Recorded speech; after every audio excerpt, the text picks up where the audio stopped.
Part 1. You will hear a conversation between a woman and a policeman. First, you have some time to look at questions 1 to 5.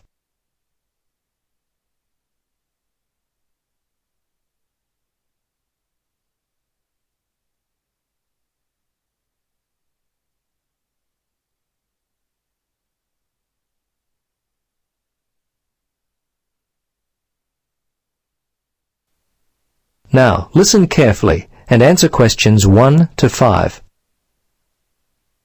Good morning, Bumley Police Station. How can I help you? Yes, I need to report a stolen bag. Just a moment and I'll put you through to Lost and Stolen Property. Hello, Sergeant Rhodes speaking. Can I help you? Yes, hello. I'd like to report a stolen bag. Okay, a stolen bag. We've been getting a lot of these lately. I'll need to get some details.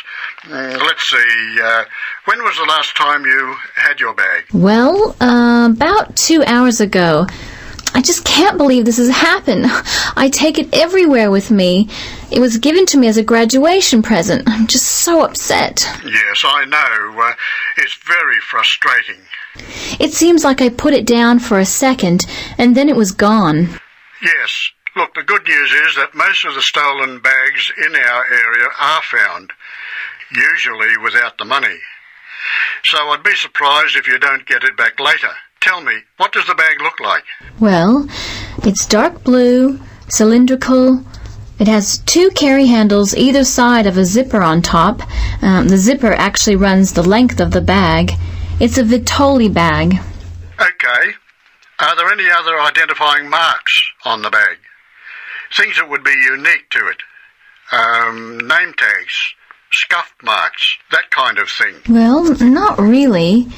There are a couple of scratches in the top left corner on one side of the bag, near the handle, and I think another one in the opposite corner. Okay.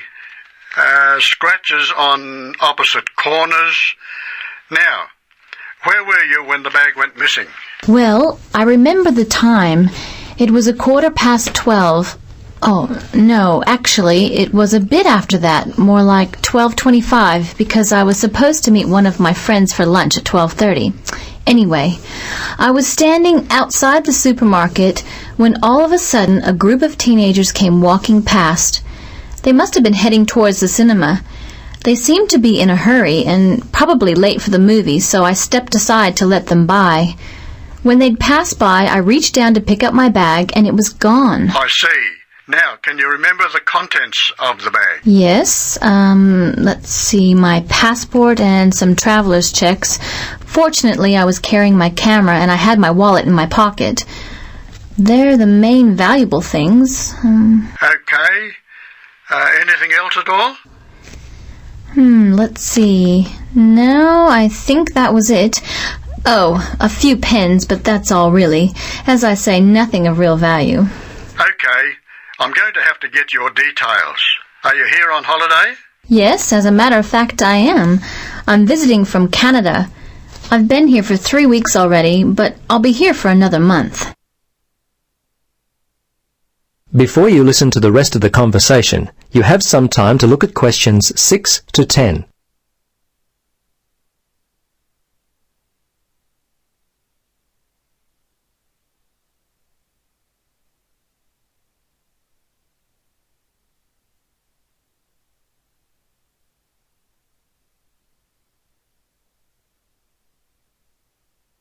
Now listen and answer questions 6 to 10. Now, have you contacted your credit card company? Yes, I did that immediately. They were very helpful. I still can't believe this could happen to me, and while I'm supposed to be enjoying myself on holiday. Yes, it's a real disappointment, whether you're on holiday or not. Yeah, thieves strike when you least expect it. Anyway, I need to take down your particulars. What's your name then? Yes, my name is Helen Reddy. That's Ready. My address is, well, the place where I'm staying here is The Palms, Unit 14, 75 Paradise Avenue. Okay, I may need your home address in Canada, but I'll get that more towards the time you're going to leave. What about the telephone? What number will I be able to reach you on? Yes, it's 455-91332. Okay, 455-91332.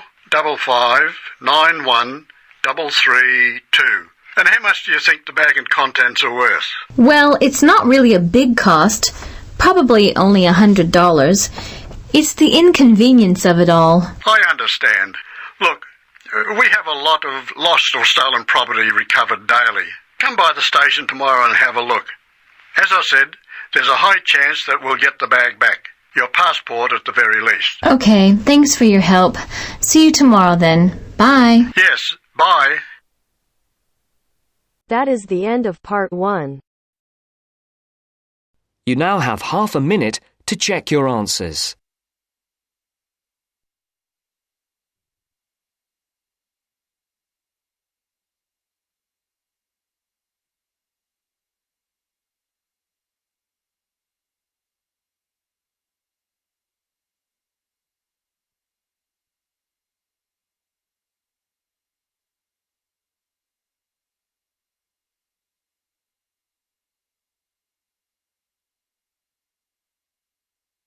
Now turns to part 2. Part 2. First, you have some time to look at questions 11 to 15.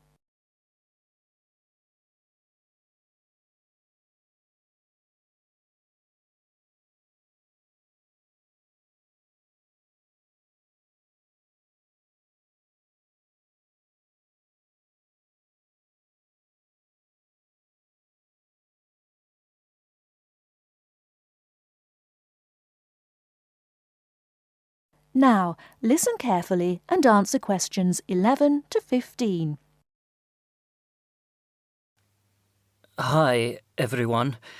I'm a bit nervous about doing this, so, anyway, as you all know, I come from Libya, and I'm going to talk about sandstorms. Sandstorms are very common in the Sahara Desert, and so people in Libya, which is near the Sahara Desert, know all about them. Now, we say sandstorm, but it's not really a storm. There's no rain or thunder and lightning. There are sandstorms when a strong wind picks up sand and carries it. As the wind blows, the sand in the wind causes more sand to move around, and that is also picked up. A very strong wind can pick up a huge amount of sand. Look at my first image on the board here. As you can see, a severe sandstorm looks like a huge wall or wave of sand. Can you imagine that coming towards you? Now, I will tell you what you should do if you know a sandstorm is coming, or even if you get caught in a sandstorm. Extract 2. So, have you decided where you're going on holiday yet? You were talking about Spain. No, we've changed our minds. We're going to Egypt for 2 weeks. Wow, really? When are you going? The second week in August. Egypt in August? You're brave. It'll be absolutely boiling then, won't it? Yeah, that's what I want. We'll go and see the sights early in the morning when it's still quite cool, and then lie around by the swimming pool in the midday heat. I went to Morocco in the summer a few years ago. I couldn't sleep until about 2 in the morning. I always said that if I went anywhere like that again, I'd go in the spring or autumn. Well, I can't wait. You just see my tan when I get back. Before you hear the rest of the talk, you have some time to look at questions 16 to 20.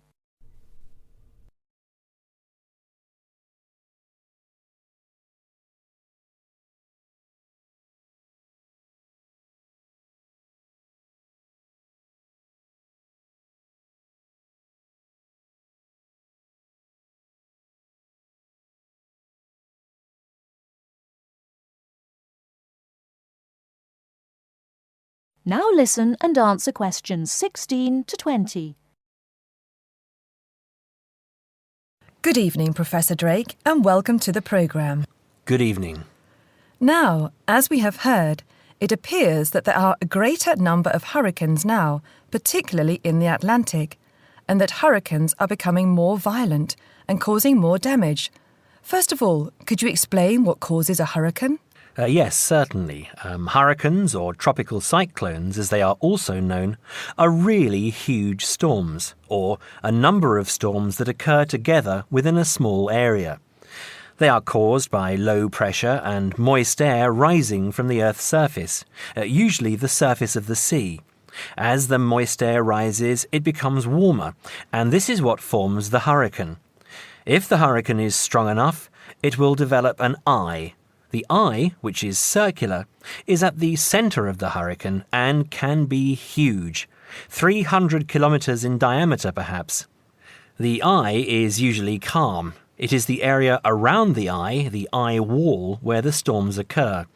The eye wall surrounds the eye like the wall of a huge vertical passage, and is made up of the strong winds that cause the damage when the hurricane passes over land.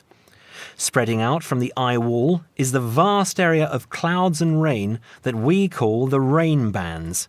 These rain bands can spread for hundreds of kilometres. Thank you for that, Professor. Now, why is it that the world is experiencing a greater... Extract 4. Floods occur when the water level rises in an area where there was previously little or no water. Floods can be dramatic. They occur suddenly and the water level rises quickly. Or creeping, the water level rises over a longer period of time. They occur either because there is a larger amount of rainfall in an area than is usual, or because ice melts. Floods generally cause damage and negatively affect the economy of an area, but they can also be beneficial. The River Nile floods annually, and the water brings nutrients to the soil in surrounding fields. This, of course, means better crops.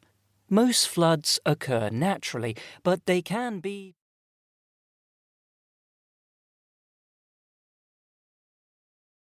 That is the end of part 2. You now have half a minute to check your answers.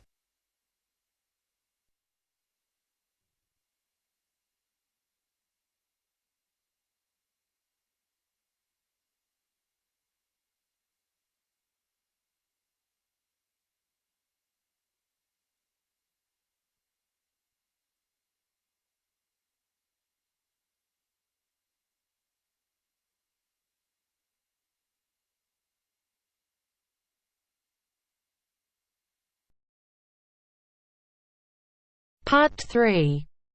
Now turns to part 3. Mr. Bob Ross called while Mr. David Morris was not in the office. His secretary answered the phone and took a message for him. As you listen to the phone call, look at the message form and fill in it with the information you need. First, you will have some time to look at questions 21 to 26.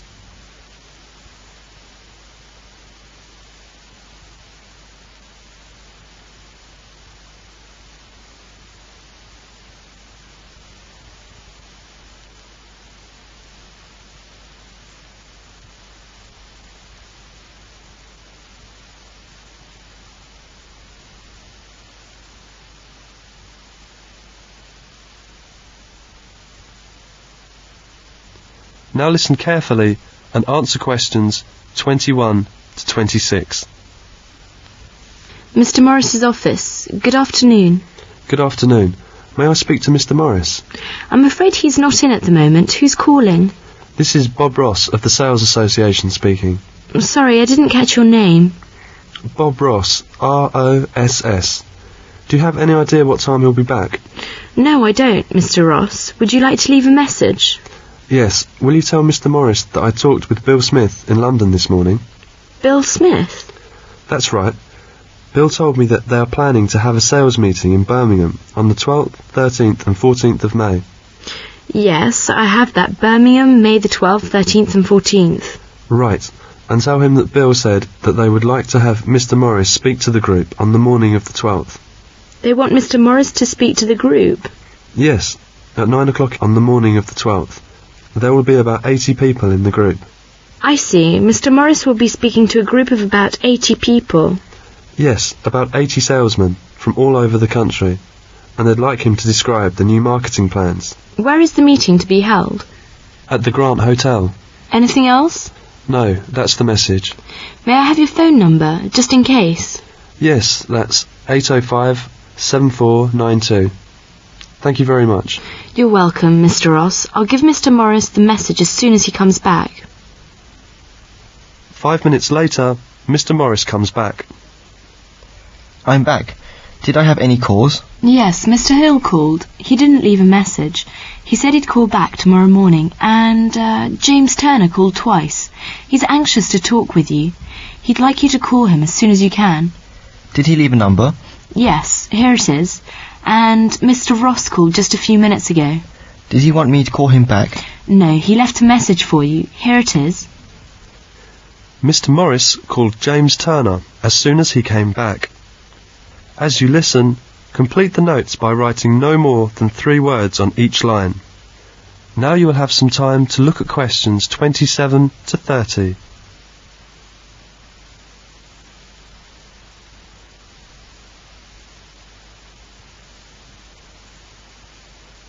Now listen carefully and answer questions 27 to 30.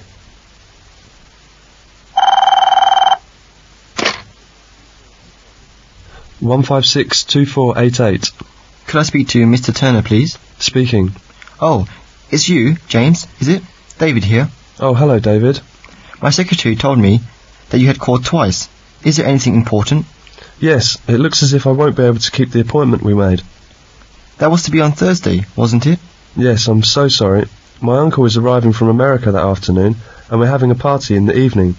You know, a big family party. I see. But could we meet on Friday or Saturday? Or would you prefer the beginning of next week? Afraid I'm tied up at the weekend. And let me just check. Monday would be alright, I think. Monday's okay for me too. Oh, good. Shall we say the same time as we arranged?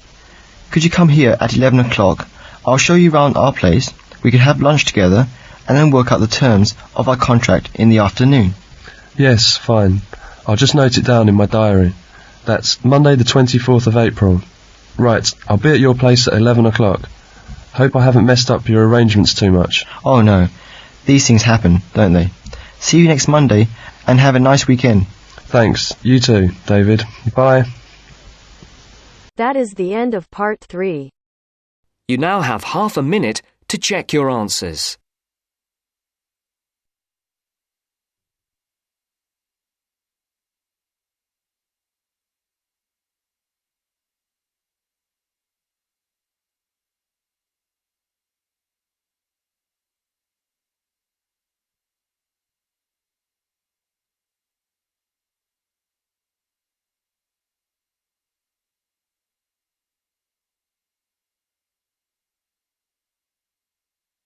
Now turns to part 4. Part 4. You will hear an introductory lecture about vegetarianism being given by a nutritionist. First, look at questions 31 to 40.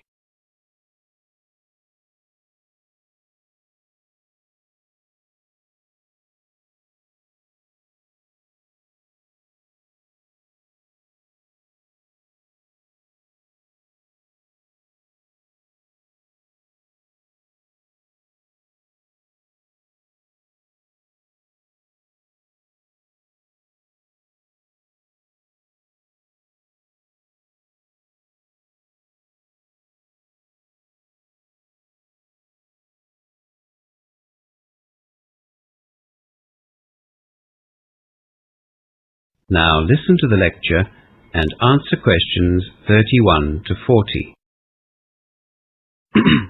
You will all have a vague understanding of what being a vegetarian is all about.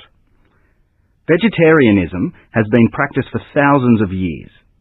The simplest definition is someone who doesn't eat meat, of course. But does abstaining from eating meat include seafood and chicken?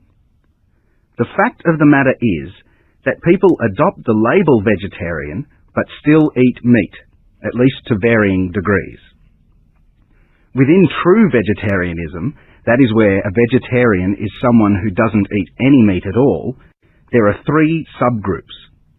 A lacto-ovo-vegetarian eats no meat but does consume dairy products and eggs. The second subgroup, lacto-vegetarians, also don't eat meat, but while they will consume dairy products, they don't eat eggs. And then, of course, there are vegans, people with a strict vegetarian diet that don't eat any animal product or byproduct, including honey. In fact, they don't even wear woolen, leather or silk garments. So just keep in mind that there is an obvious sliding scale here when people talk about vegetarianism. There are those that perhaps like to think of themselves as vegetarian just because they don't eat red meat, right through to those strict vegans who will only eat vegetables, fruit, beans or pulses. That is, food that has been grown. For our purposes today, we'll be talking about vegetarians as those people who don't eat any form of meat at all, red meat, fish or poultry, but do use dairy products and eggs. Lacto-vegetarians and vegans are not in the majority anyway. With that definition in mind, let's review the myriad of reasons given for adopting a vegetarian diet. These include all sorts of preposterous theories that claim all humans should be vegetarian simply because it's natural, or that humans are naturally vegetarian because biologically we resemble plant eaters. In the real world, vegetarians, generally speaking, accept that humans are omnivores. They are capable of eating both plant and meat foods. Statistics show that the majority of vegetarians have adopted a vegetarian diet because of their religious beliefs, as in the case of Hindus and Buddhists, for example, or because of health-related concerns. That is, they see vegetarianism as a healthier alternative. Look, that's not to say there aren't other reasons. Some people just don't like the taste of meat, and others simply can't afford to buy it. A significant number of vegetarians are animal liberationists who are against the killing of animals for human consumption. These vegetarians have taken the step of refusing to eat meat, and in doing so, show that they don't condone those killings. They see the whole industry as barbaric. In the past, at least in my social circle, such a cause was seen as noble, and many of us held vegetarians in high regard. They lived up to their beliefs. In more recent times, as we see the disastrous impact of introduced hooved animals on lands and the amount of resources used to feed stock at the expense of using arable land for crops, their noble cause has been ecologically justified as well. Land resources, and arable lands in particular, are scarce and becoming scarcer. Perhaps it is wrong to allocate these resources to raising those animals which provide us with a food source that we can live without. But is this the case? Can we live without meat in our diet? And is living a vegetarian lifestyle indeed more healthy as advocates would have us believe? Vegetarians claim that a well-balanced vegetarian diet will supply all the essential nutrients we need to be healthy. In Western societies, as late as 20 or 30 years ago, there were many myths about vegetarianism. Those switching to vegetarianism would be warned about serious vitamin deficiencies. Statistically, though, the vegetarians are supported in their claim that vegetarians are healthier than meat eaters. The incidence of heart disease and cancer, for example, are significantly lower in non-meat eaters. In fact, it's claimed that the risks from certain cancers are reduced by up to 40% in a vegetarian diet. And let's face it, in modern Western society, with our concerns regarding obesity, you don't see too many overweight vegetarians, do you? Vegetarians consume less fat and protein than we do, and the fat that they do consume is in the main unsaturated, which is what has been recently labelled good fat. On the other hand, animal fats tend to be saturated, and an increased intake of saturated fats can lead to high cholesterol. Respiratory problems too seem less common in vegetarians, but this is also the case with meat eaters who include a lot of fruit and vegetables in their diet. The UK Vegetarian Society's website quotes medical research has shown that on average, a lifelong vegetarian visits hospital 22% less than a meat eater. The fact that the number of practicing vegetarians has almost doubled in the last 15 years speaks volumes about the way our concerns for healthy living have changed. The reasons given for this increase have been, according to a recent survey, 94% due to the perceived health benefits associated with a vegetarian lifestyle. Doctors and nutritionists and responsible groups like the Vegetarian Society are rightly concerned that those adopting the vegetarian diet do so in an informed way. There are health benefits to be gained by turning vegetarian, but there are also guidelines that need to be followed. Vitamin B12, for instance, and recommended amounts of iron are not easily found in a vegetarian diet, and yet they are vital for healthy living. So, where can such vitamin and mineral replacements be found in the vegetarian diet? Well, for the average vegetarian, good sources of iron are spinach, prune juice, or dried fruit. Vegetarians are advised to eat these foods with fruit juices, which will increase the amount of iron absorbed. B12, on the other hand, is not as readily available, because it is only found, to all intents and purposes, in meat, fish, and dairy products. This vitamin is one which vegetarians find difficult to replace. However, as I said, low amounts of B12 can be found in dairy products as well as soy products or seaweed. For the stricter lacto-vegetarian and vegan, B12 can be obtained from foods that have been fortified with the vitamin. Vegetable margarines, some soy products, and breakfast cereals are the most common sources. The key to a healthy vegetarian diet is the same as any other diet. Eat a wide variety of foods including grains, fruit and vegetables, beans, pulses and nuts. Vitamins and minerals must be included in the vegetarian diet, just as they have to be included in a non-vegetarian diet. You can argue all you like about vegetarians being healthier, but I'd suggest that you consider a well-balanced diet first and foremost. Whether or not you include meat is up to you. A good vegetarian diet closely matches the dietary recommendations for a healthy meat-eating diet. There's an excellent website which I suggest you look at if you want further information on vegetarianism. It's www.vegsoc.org. www.vegsoc.org.